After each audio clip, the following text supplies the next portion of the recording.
Well, thank you very much, and it is an extraordinary honour to be asked to give the Barry Gaberman lecture, and indeed it was a great pleasure to agree to give this lecture about 8 months ago.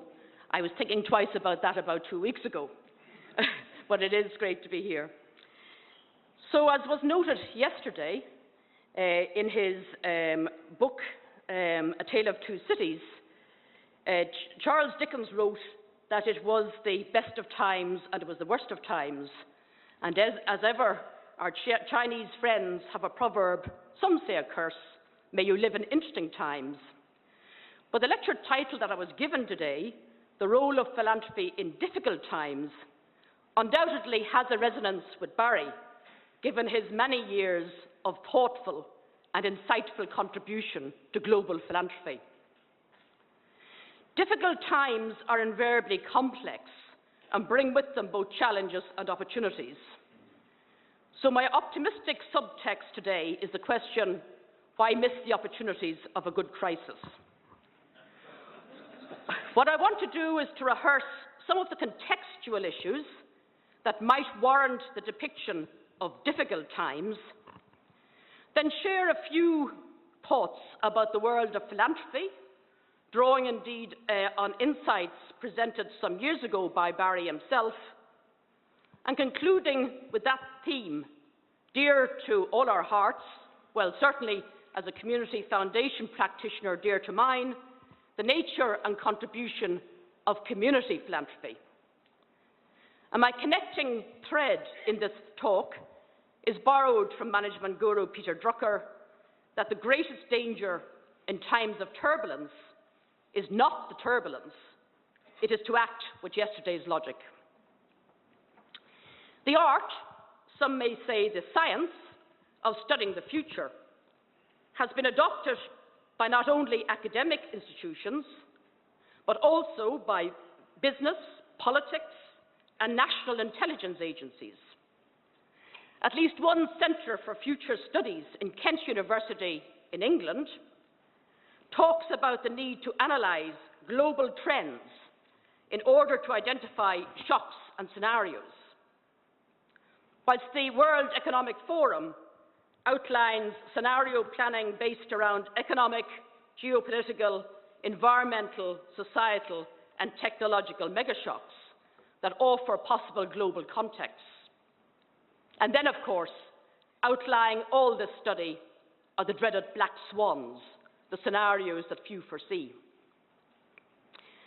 However, today, what I want to focus on are the 7 complex challenges identified by the elders, that esteemed group of elder statespeople drawn together initially by the late Nelson Mandela as the pressing global issues. And these include, first of all, growing inequality that is holding back development, as well as being a contributing factor in civil unrest and conflict. A priority acknowledged in recent times by many global leaders, from US President Obama to Pope Francis, as to cite Obama, the defining challenge of our times. However, a phenomenon that can be somewhat ticklish for philanthropy, given the very high-profile emphasis on the importance of increased giving by high-net-worth individuals. Surely there are questions to be asked when, as a recent UK Oxfam research highlighted, just 5 families in the UK own more wealth than the 20% poorest families in the population. Then there is the prolonged global economic crisis that is shifting attention from international relations to domestic issues, fomenting nationalism and xenophobia in its wake, with often significant potential for political repositioning around reactionary ideologies that are exclusive in nature. We only have to look at Europe and the forthcoming European elections. But xenophobia has also raised its head in areas of the global south, such as South Africa, to name but one. The third issue raised was the widespread scepticism and disillusionment with political leadership, a point touched on recently by His Highness the Aga Khan when he suggested to the joint Canadian Parliament Houses that much instability in the world today is due to the fact that governments are seen to be inadequate to their challenges. There is the issue of failure of governance at all levels, which leaves fertile ground for corruption and transnational crime, such as human trafficking, drug dealing and illicit arms trade. The modern slave trade in particular remains one of the most shameful hidden areas of international challenge. There is the threats against human rights, gender equality and human development, particularly due to increasing levels of religious fundamentalism that is not confined to any one particular faith group, although to that we could also add related to the narrative war on terror. There is the fact that chronic long-term conflicts very often remain frozen and forgotten, together with the wider scope for regional instability that inevitably entails a disproportionate impact of violence on women, the young and the vulnerable. And then, of course, our apparent unwillingness to face up to the climate change that was mentioned by Barry, which can halt or reverse progress towards poverty eradication. The United Nations estimates that by 2025, some 1.8 billion of the world's population will suffer from absolute water scarcity, and 66% will suffer from water stress, as there is a decline in precipitation across many areas of the globe. Now, before we all pack up our tents and return home in a state of terminal gloom, the elders do flag up three positive trends. Growing civil society activism that is becoming a powerful force for change.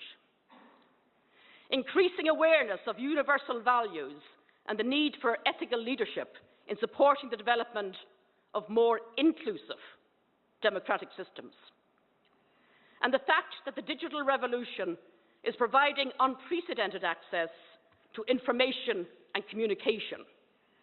I had one caveat, but perhaps there's two given where we're speaking, but the one I had was that the research in 2010 highlighted the fact that 300 million fewer women than men in the developing world owned a mobile phone. And then there are those interesting contextual scenarios that offer both challenges and opportunities. The fact that what might be considered the global middle class is forecast to triple by 2030, 70% of who will live outside of Europe and North America. In designing its Future World Giving project, the Charities Aid Foundation estimated that if 0.4% of this new wealth was given as philanthropy, some $224 billion could become available each year. The location of this wealth has also been subject of conjecture. It is suggested that by 2030, some 50%, or more than 50%, 57% of the world's population will live in urban areas, resulting in a minimum of 27 megacities with populations of 10 million plus.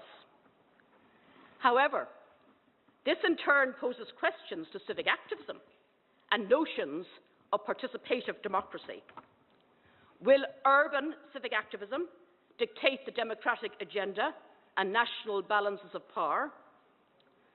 Will the immediacy of protest media coverage marginalise rural or border population priorities?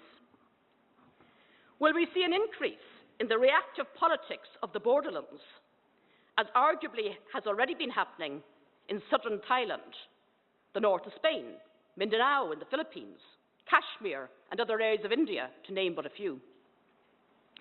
In short, what groups have the right to voice and presence in the politics of participative democracy?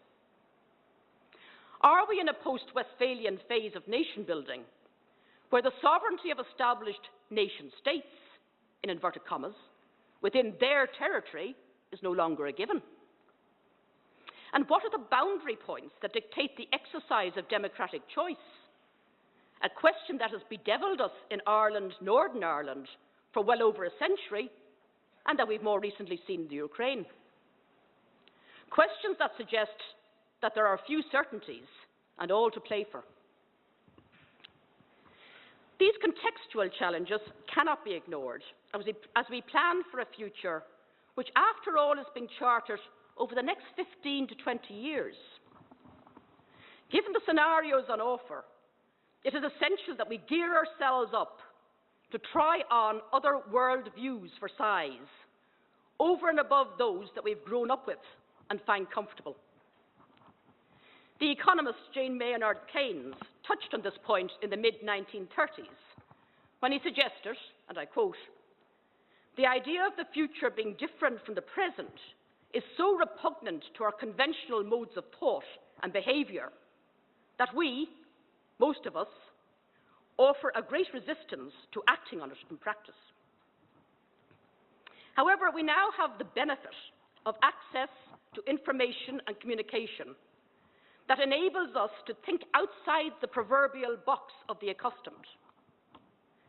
But this needs to be allied with a sense of imagination about how evidence drawn from our local experience can inform the global, as well as taking the time and having the courage to listen to the views of people and communities that all too often are defined as the other, the enemy, by either our own governments or our own societies.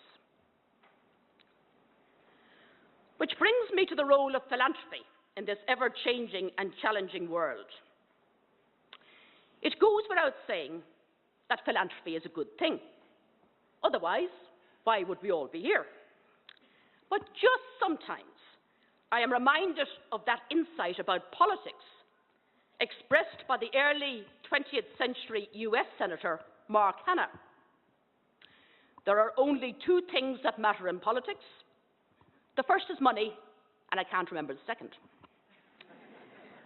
Well, certainly money matters in philanthropy, but if the second is not values, then I would argue we're in big trouble.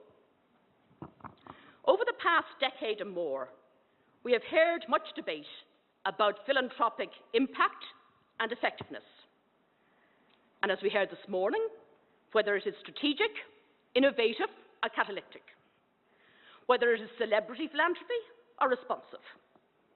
Indeed, the intricacies of these debates have probably absorbed more attention, influence, and money than attracted by many struggling community foundations working in the border areas of fragile states.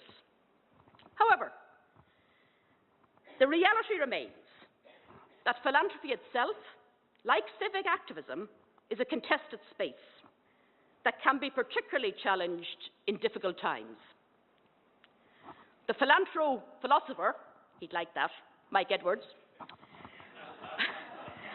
argued that there is no best approach to be revealed by all the data collection, sorry Brad, around philanthropy, but instead the emphasis should be placed on building an ecosystem of complementary funding styles to match a variety of context-related needs and issues, much as Barry alluded to.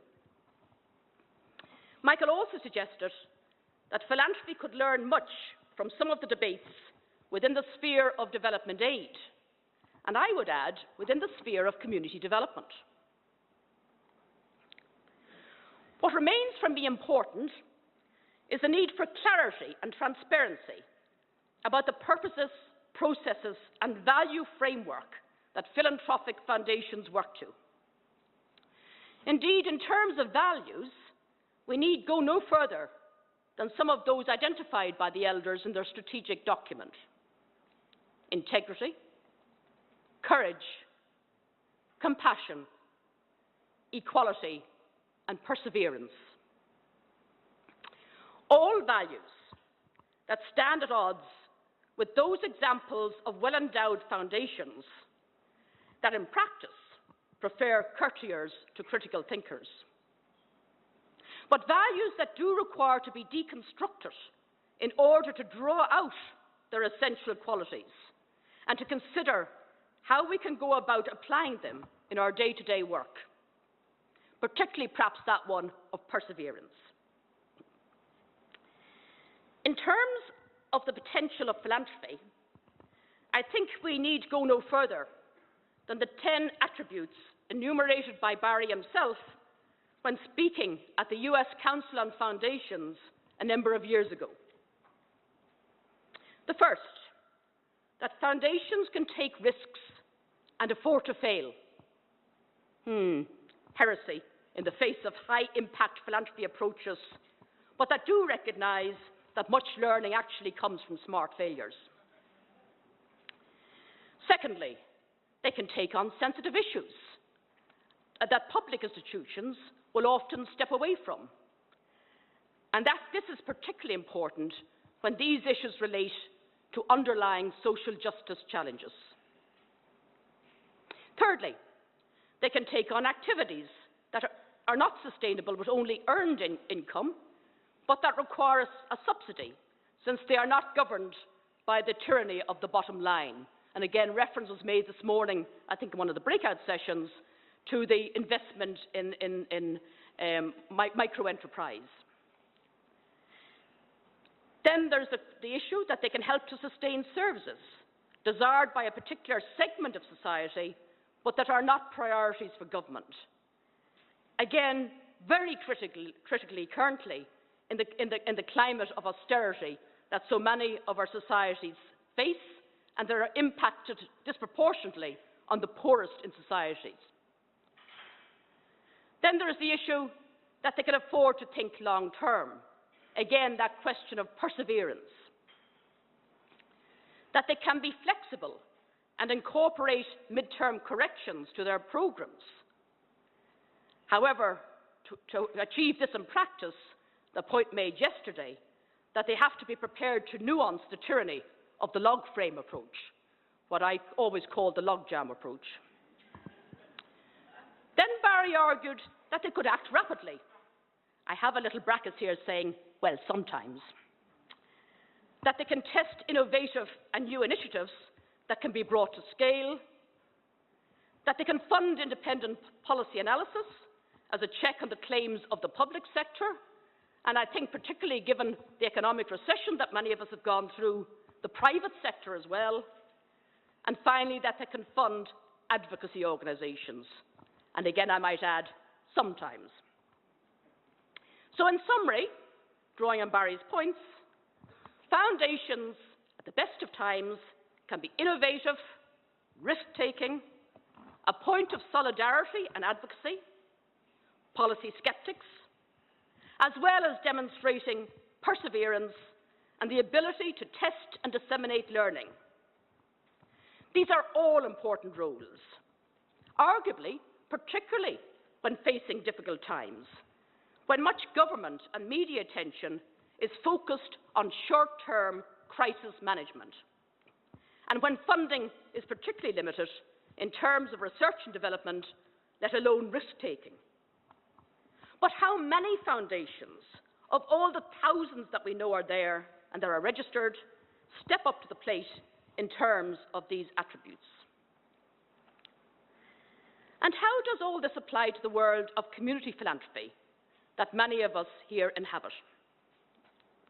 Having worked as director of the relatively poorly endowed Community Foundation for Northern Ireland for 20 years, I'm acutely aware of the yawning gap between grand theories that we so often hear at conferences and the stark reality of a severely constrained resource base that's often enough to keep many of us awake at night. Notwithstanding this, I believe that in terms of function, community philanthropy can be the antennae of the philanthropic world. And in terms of outcomes, it can be the source of social capital that should bridge the global and the local contexts, in addition to promoting solidarity within the local itself. It is at the level of more locally based community philanthropy, or indeed indigenous philanthropy, that we can gather the evidence that is essential for horizon scanning in a global context, in order to establish A, what factors are constant, B, what is changing, and C, what are those consistent changes that we're picking up, those straws in the wind that are really important. If channels for the collation of this knowledge were effective, then we might not be faced with a situation identified by the Executive Director of the Stephen Battery Foundation last year, that philanthropy was all too often, and he said, surprised by emerging problems. Applying Barry's 10 Commandments, his 10 principles of philanthropic potential, to community foundations or community philanthropy, we can see that the latter can certainly act rapidly in the face of emergencies. It can be flexible in approach. It can test new initiatives and fund both advocacy and services for marginalised groups. In many cases, where they reach a certain point of self-sustainability, it can afford to think long-term. They may find it more difficult to take initiatives to scale, to be overly critical of public policy at times, and sometimes to take on sensitive issues that may alienate potential donors. Unlike the more cushioned world of well-endowed independent foundations, community philanthropy in practice is often acutely conscious of the need to strike a delicate balance between the expressed interests of donors, and indeed sometimes of private foundations, and the systemic need for social justice and social change identified by those without power or influence within society. Consequently, to use the jargon, community foundations are not always game changers, but they should certainly know the pitch. And it is this that I argue that is the underdeveloped potential of community philanthropy when applied to the complex global challenges identified by the elders and others. Community foundations know, or certainly should know, the nature of poverty, inequality, and injustice in their area. They are aware of the impact of migration and any rise in xenophobia. If they are located in the context of a fragile state or violently contested society, they can address a range of the problems and opportunities emerging, and indeed that we will be examining in a breakout session tomorrow morning. Climate change and abuse of human rights are played out in the very societies where community philanthropy may be at work.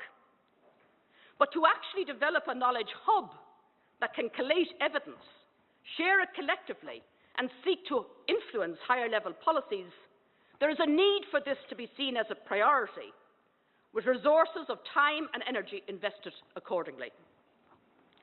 For this reason, it is really good to see that WINGS, along with the European Foundation Centre and others, are currently engaging with discussion over the post-2015 UN Sustainable Development Goals. However, this is an example of where we should be looking for grounded information drawn from Indigenous philanthropy and community philanthropy to be mobilised to inform higher-level aspirations and policies, as well as offering possible local partnerships in achieving global objectives.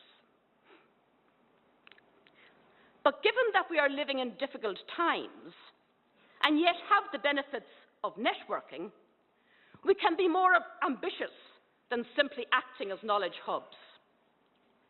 We can also design and share actions around common themes. For this, we need to bring together the thematic expertise of women's funders and human rights funders with community philanthropy and independent philanthropy, or indeed funders such as global green grants with the local philanthropies.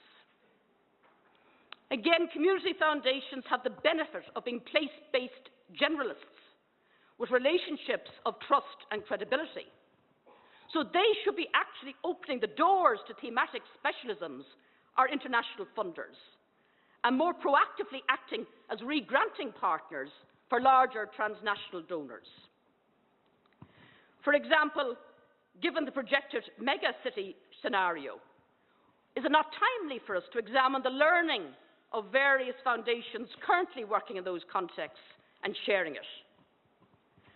Or given the challenges of human trafficking or immigration, could there not be partnerships forged between the community foundations located in the respective supply and demand areas, along with the independent funders that are concerned about the issue?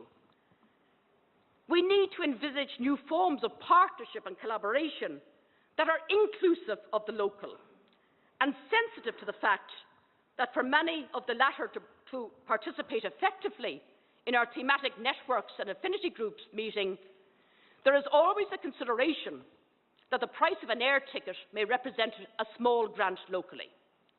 So consequently, we need both horizontal and vertical collaboration, with well-resourced independent funders needing to underpin that collaboration with the local. There is, of course, a challenge to local philanthropy itself. To act as a local knowledge hub means it must be a knowledge hub. It needs to have its finger on the pulse of the hard-to-reach, in inverted comma, groups and the voiceless within society. This is its strength, to bring these voices to the table. After all, as Kim Feller from the US National Organizers Alliance in the States once said, civil society without power analysis is the opiate of the funding class. As we all know, the question of who comes to the table is undoubtedly central to what is decided at the table. And local philanthropy, as well as independent philanthropy, can have an important role to play in this. But clearly, they themselves must be inclusive in practice. And so to conclude, we may live in difficult times, but as long as we're clear-sighted about the complex challenges facing us, we have the potential to draw out new thinking and strategies. Notwithstanding the quip by the US comedian Arnold Glasgow some years ago that the trouble with the future is that it usually arrives before we're ready for it. For philanthropy, however, there is the ability to pilot new thinking and new approaches, and to seek to influence policy-making related to human development and security. For community philanthropy, what its long-term supporter, the C.S. Mott Foundation, once described as that simple yet enduring idea, there is the potential to localize and humanize the challenges that often seem too remote and too overwhelming to encompass.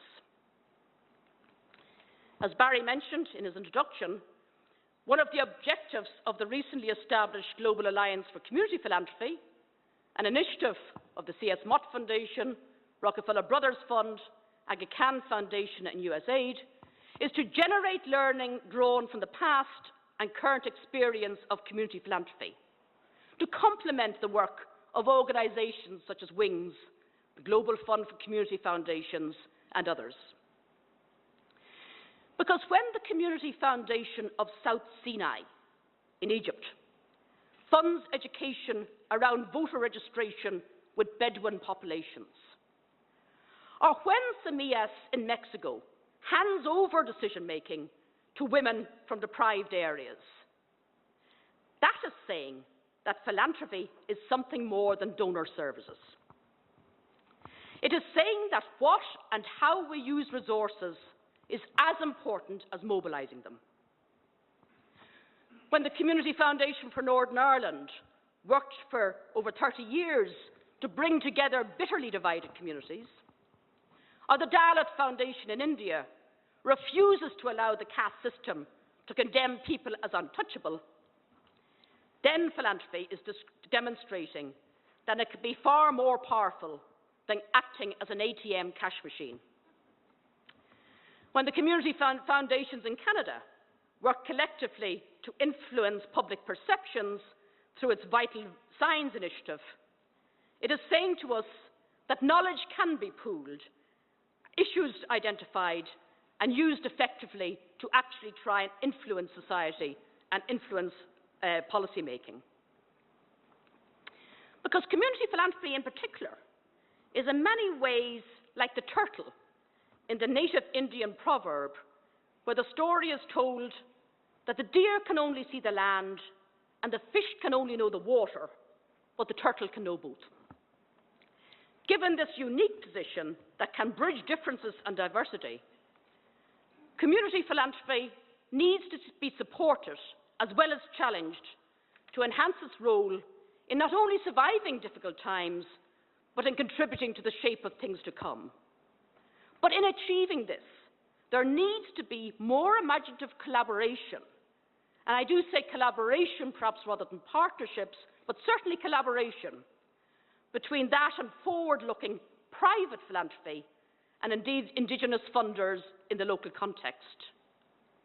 After all, as was once said, we don't just inherit the world from our parents, we're lent it by our children. Thank you.